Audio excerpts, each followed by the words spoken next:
right, CJ Albertson here for the Boston Marathon. CJ, wondering how training's been going, any injuries, any hiccups, how's it look so far?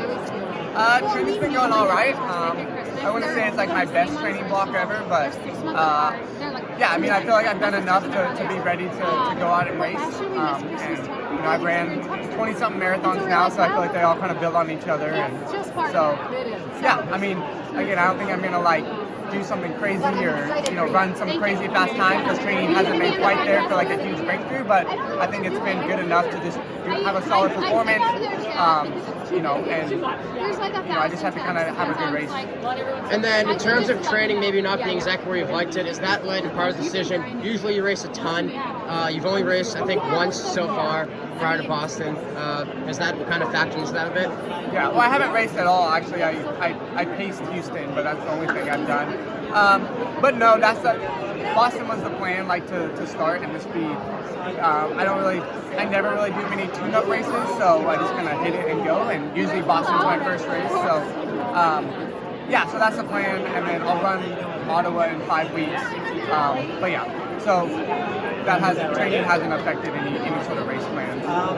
And then in terms of your training, you've been known to do some kind of unique things, obviously, in training, heat training, sauna training.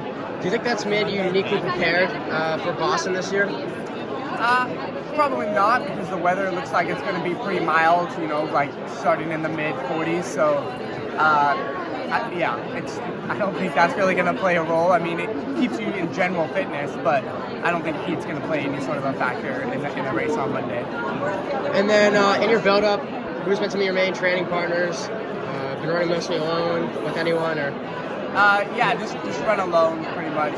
All my workouts and long runs are by myself. So, yeah. And then you've been 13th, 12th, and 7th, I think, at Boston. You've gotten better the past few years that you've ran it. What would be a successful Boston for you this year? I mean, it's hard to say. It kind of depend on how everyone else runs. I mean, it's a super deep field, so obviously, like top 10 is always like a baseline goal. Huge goal would be to be top 5. Realistically, probably not in that fitness this year. So, just kind of shooting for top 10, somewhere in that range, and but yeah, really just trying to run the best race that I can, and wherever that places me, it'll place me. And then in terms of running your best race, last year this race went out pretty hot. If something similar happens again, are you going to want to go out hot with the leaders? Are you going to want to stick back a little more, be more conservative? Yeah, this year I'll definitely be a little bit more conservative, just like I was last year. Last year I found a perfect pack.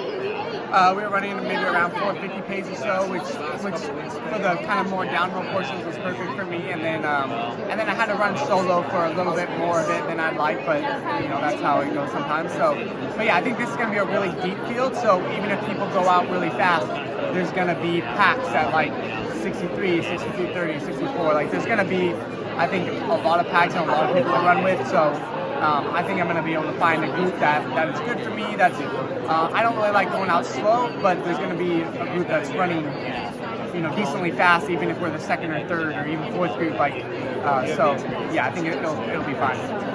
And then is there anything in particular you're looking forward to this year for this Boston? Just every race is unique and it's super fun. So yeah, I mean, I'm just excited for the crowds again, for the experience, and I don't know. I mean, there's always something unique that happens during the race, which you don't know what it's going to be. So just looking forward to racing again. It's fun to be out here. Sounds good. Thank you, man. Appreciate it.